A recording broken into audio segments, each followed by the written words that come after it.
I'm glad you all are here. My name is Delise Brewer. I'm the Tulsa Community College Coordinator and for concurrent enrollment. And you guys have been identified by your counselors as students who would be great for this program. The first thing I want to tell you is congratulations on that. I think you will do a great job. Secondly, I want to tell you that it's not easy to be a college student while you're in high school, right? There are a lot of things you need to know about that. First of all, what I want you to know is it develops college readiness skills. One of the greatest things about concurrent enrollment is that students who do college classes while they're in high school are far more likely to get a degree after high school than those who don't. That's pretty good news, isn't it? Why would that be? Well, there's a lot of reasons for it. But the one thing I want to just talk to you about right now is the college readiness skills it develops in you. If you think about it, getting to do something where you take 2 classes while you're in high school, getting used to, getting your feet wet, so to speak, of what it's like to be a college student is far different than when you leave high school and start off and you're doing 5 and you're away from your support group. Right now you've had around you what's called a dream team. At least that's what I call it. It's your counselors, your coaches, your parents, your friends, all of these people are just, yay, you're gonna get to your high school diploma, right? And they're here to support you and get you there and remind you every day, your teachers, you're going there 5 days a week, right? For 36 weeks. This is far different. There's 2 days a week, for the most part. A college class is going to take place in a semester, which is fall and spring, is 16 weeks long. Summer semester is 8 weeks long. But it's all based on that 16-week template. If you take a class that's a 3-credit-hour class, say History 1493 or Comp 1, 1113, right? You're going to have 3 credit hours. And what that means is you're going to take 3 hours per week. You're going to be in that class.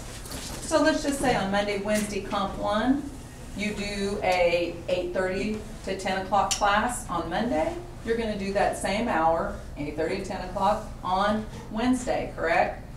You'll pick another class Tuesday, Thursday to do American Federal Government. I'm just using these as examples. And in that same hour across there, you're going to take 2 classes. So now you have 6 credit hours you're taking. Those 2 classes embedded in the same hour in the day. That makes sense? And you're off the Friday, and that's, of course, your study time. So, I know that's what most of you will be doing.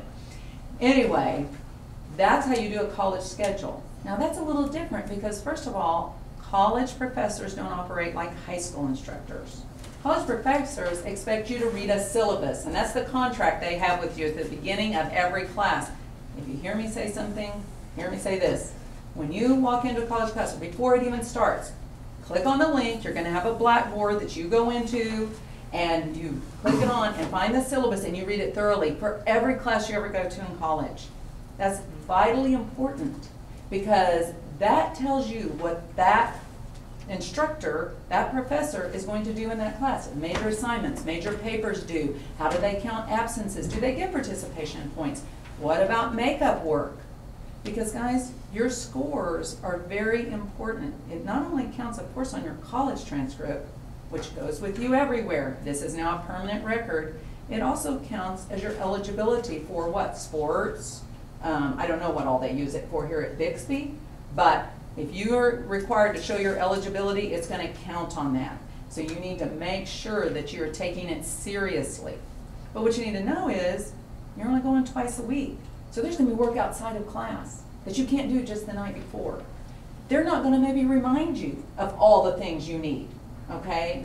Say there was a test already scheduled and was on your syllabus. You may go to class on that Wednesday and they talk about the next subject that they're working on, the next thing you're supposed to be doing. Then you can't walk into class the following Monday, there's the test because it was scheduled and the instructor is saying you're being treated as an adult. You have to know to study for that because it was in the syllabus. And they might do a review. It just depends on each instructor. I just want you to understand that you have to start acting as an adult in that situation and being proactive. I know that's what Ms. Wetzel likes to talk about, being proactive. And that means taking ownership of this is your grades, your education. Now, Because guess what? You're covered under what's called FERPA, even if you're a minor. That means your academic records are private, they're yours.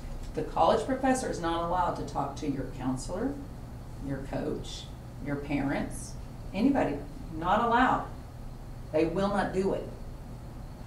You have to talk to them. So you're gonna learn how to use email. You're gonna use how to, if they want you to, in that syllabus, remember, they're gonna tell you, do you want me to be contacted by my cell phone or by my email? Whatever it is, that's how you do it. Put it in your phone. You're already gonna put those dates that you need from your syllabus in your phone so that you know, alert, alert. You're gonna decide, wait a minute, there's not a fall break, TCC. Guess whose calendar you're following? The TCC academic calendar, because you're a college student. So if that conflicts with something, or if you already see ahead of time, well, I'm gonna have a lot of things that conflict with this and I might not be able to get out of it, you might wanna reconsider. But I think you can do it, you just have to be smart about it. You have to understand, and hear me on this, there is no such thing as excused or unexcused absences in college. No such thing. I don't care what anybody tells you. Every professor's different. They may say, oh, guess what, you're gonna be out for a golf tournament. Oh, guess what, there's this game. They may say, well, okay, we could reschedule that. But you should never count on that. That is not how it usually is. They're saying this is college. They usually have some participation points built in, but guess what? If you're not there, you're not participating. So you can't make up that. But the thing you need to understand is there's a lot of points there to be had too. Big assignments with big points. So don't get freaked out if you see, oh wow, I actually missed a quiz, or maybe I bombed it and it's worth 10 points, and now I'm showing, oh, I have a D in the class. Well, you have maybe 1,000 points available in the class. So don't get, upset right off the bat. Understand how many points are available and what percentage of points you're using at that point, and you still have time to make that up, okay? Read the syllabus, talk to the professor yourself, take ownership of your grade. This is the beginning of your college career, okay? So does anybody have any questions right now concerning that, okay? The other thing I want to tell you is you have to maintain a 2.0 to stay in the program with TCC. After that, you're dropped from the program if you drop below a 2.0. Right? We don't want to do any harm. We want you to come out. This is a great experience. We don't want you to come out, that you're not succeeding. So we want to just make sure that you can start back again right after high school. It's great. No problem. Okay? You also need to get a C or higher in your grades, because anything lower than a C does not transfer as college credit. You will have to retake that class. So persist. Don't get upset and go, okay, I'm not going to make an A. This is college. You might not make an A. That's okay. We want you to learn the skills of persisting, of grit, of saying, I can be successful at this. I'm going to keep going and do all the things I know. That develops college readiness skills. That's how you get a college degree, is by being proactive and persisting, keeping on going. But if you get lower than a C, then it may count on your high school transcript, but again, you'll have to retake it as a college student. You also need that C, say, in your Comp 1, so that you get a C or higher, you can take the Comp 2, because that's the prerequisite. All right, any questions after that? I think I'm going to turn it over to Ms. Wetzel, and she's going to talk to you about the exact next steps you need to take in this process. Okay, thanks.